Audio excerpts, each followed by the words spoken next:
হেৰেsto welcome to my channel writing skill Nalbari তো মোৰ মৰমৰ ছাত্ৰ-ছাত্ৰীসকল ছাৰবাইদেউসকলৰ বন্ধু-বান্ধৱসকল তো মই এটা ভিডিঅ' দিছোঁ এইটো হৈছে ছাত্ৰ দিৱসৰ ওপৰত যেহেতু প্ৰত্যেক বছৰে উপেন্দ্ৰনাথ ব্ৰহ্মৰ জন্মদিনটো ছাত্ৰ দিৱস হিচাপে পালন কৰা হয় তো আহক আমি ভিডিঅ'টো আৰম্ভ কৰোঁ যদি প্ৰথমবাৰৰ বাবে মোৰ চেনেলটো আহিছে আপোনালোকে মোৰ চেনেলটো প্লিজ সাবস্ক্ৰাইব কৰি দিব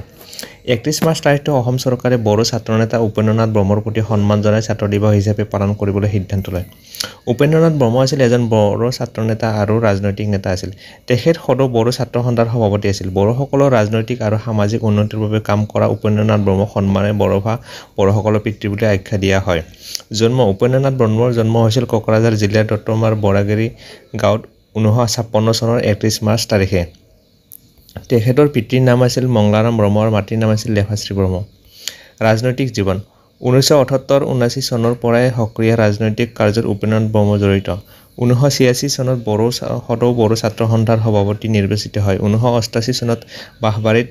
পালন কৰা সদৌ বড়ো ছাত্ৰ সন্থাৰ 20তম অধিৱেশনত সভাপতিৰ পদলৈ নিৰ্বাচিত হয় শিক্ষা দত্তমা উচ্চ মাধ্যমিক বিদ্যালয়ত শিক্ষা গ্ৰহণ কৰাৰ পিছত তেখেতে শক্তি আশ্ৰম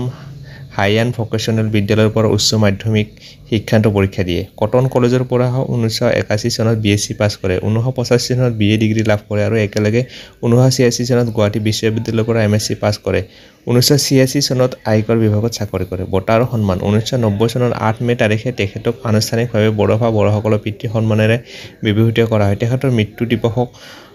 বড়োফা দিৱস হিচাপে পালন কৰা হয় আৰু বৰ্তমান তেখেতৰ জন্মদিনটো ছাত্ৰ দিৱস হিচাপে পালন কৰা হয় উপেন্দ্ৰনাথ ব্ৰহ্মনেহে উপেন্দ্ৰনাথ ব্ৰহ্মৰ সমাদৰণত উপেন্দ্ৰনাথ ব্ৰহ্ম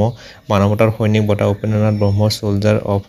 হিউমেনিটি এৱাৰ্ড প্ৰদান কৰে 2003 চনৰ পৰা এই বঁটা প্ৰদান কৰা হৈছে মৃত্যু বড়োসকলৰ সমস্যা তথা বড়ো আন্দোলনৰ সমাধানৰ বাবে হোৱা ত্ৰিপাক্ষিক আলোচনা কালত উপেন্দ্ৰনাথ ব্ৰহ্ম কৰ্কট ৰোগৰ বাবে ভেলোৰৰ CMC হস্পিটেলত ভৰ্তি হয় আৰু 1990 চনৰ 1 মে তাৰিখে তেখেতৰ মৃত্যু হয়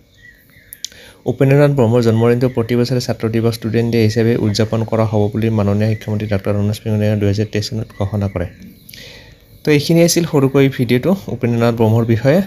তো যদি ভিডিঅ'টো আপোনালোকৰ ভাল লাগিলে আৰু হেল্পফুল বুলি ভাবিলে তেতিয়াহ'লে আপোনালোকে চেনেলটো প্লিজ সাবস্ক্ৰাইব কৰি দিবলৈ একেবাৰে নাপাহৰিব তো আজিলৈ এৰিছোঁ ধন্যবাদ জয় অসম